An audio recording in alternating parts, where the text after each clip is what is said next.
Hello friend, आज हम पढ़ेंगे कि सूक्ष्म जीवों से हमें कौन कौन से रोग होते हैं और उस रोग में यानी कि रोग किस सूक्ष्म जीव के द्वारा होता है, क्योंकि सूक्ष्म जीव 5 प्रकार के होते हैं। उस रोग का संचरण क्या है, यानी कि वह किस माध्यम से वह रोग हमारे शरीर में फैलता है एंड उस रोग से अगर मान जो रोग हमें हो जाता है तो उसके बचाव हम कैसे करेंगे, उसके उपाय क्या है, आज हम सारा इसमें पढ़ेंगे।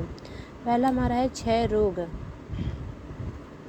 खसरा, चिकनपॉक्स, पोलियो, ये सारे रोग जीवाणु और विषाणु के द्वारा होते हैं। इसमें 6 रोग जीवाणुओं के द्वारा होता है और बाकी सारे रोग विषाणु के द्वारा होते हैं।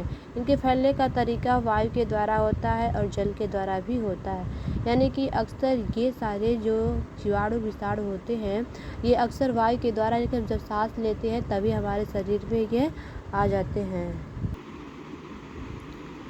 इसके बचाव के उपाय हैं कि रोगी व्यक्ति को पूरी तरह से अन्य व्यक्तियों से अलग रखना, रोगी की व्यक्तिगत वस्तुओं को अलग रखना, उचित समय पर टीकाकरण, यानी कि जिससे भी क्षय रोग, खसरा या चिकनपॉक्स या पोलियो ये हो जाते हैं तो उस व्यक्ति को अन्य व्यक्तियों के से थोड़ा दूरी बना करके रहना चाहिए।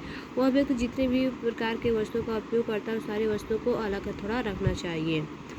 अगला है कि हैजा और टाइफाइड। हैजा टाइफाइड दोनों जीवाणुओं के द्वारा होता है। ये जल और भोजन के माध्यम से फैलते हैं, यानी कि किसी चीज़ को जब खाते पीते हैं तब उसके माध्यम से ये रोग ये जीवाणु हमारे शरीर में आते हैं। इसके बचाव के लिए हम व्यक्तिगत स्वच्छता एवं अच्छी आदतों को अपनाएंगे और भली भांति पके भोजन, उबाला पेयजल एवं टीकाकरण करवाएंगे।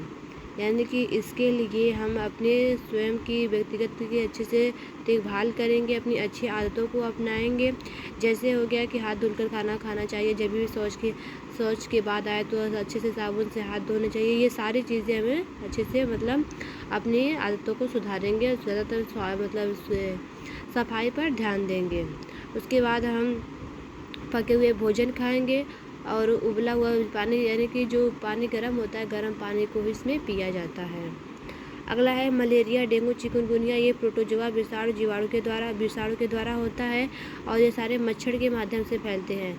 मच्छरदानी का प्रयोग करने से, मच्छर भगाने वाले रसायन का प्रयोग करने से हम बच सकते हैं। प्रजनन रोकने के लिए जल को किसी भी, यानी कि कहीं पर भी जल को एकत्रित नहीं करना चाहिए और जब मान लीजिए कोई हमें रोग होता है इससे संबंधित तुरंत हमें डॉक्टरों से इलाज करवाना चाहिए। अगला है जापानी मस्तिष्क ज्वर, एक्यूजेट इन्फेलाइटिस सिंड्रोम, ये सारे जीवाणु, विषाणु और कवक परजीवी के द्वारा फैलते हैं।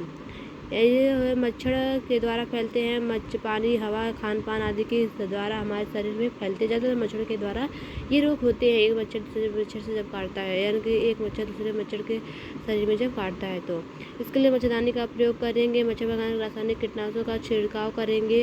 मच्छर के प्रजनन रोकने के लिए हम पानी को इकट्ठा नहीं करने देंगे।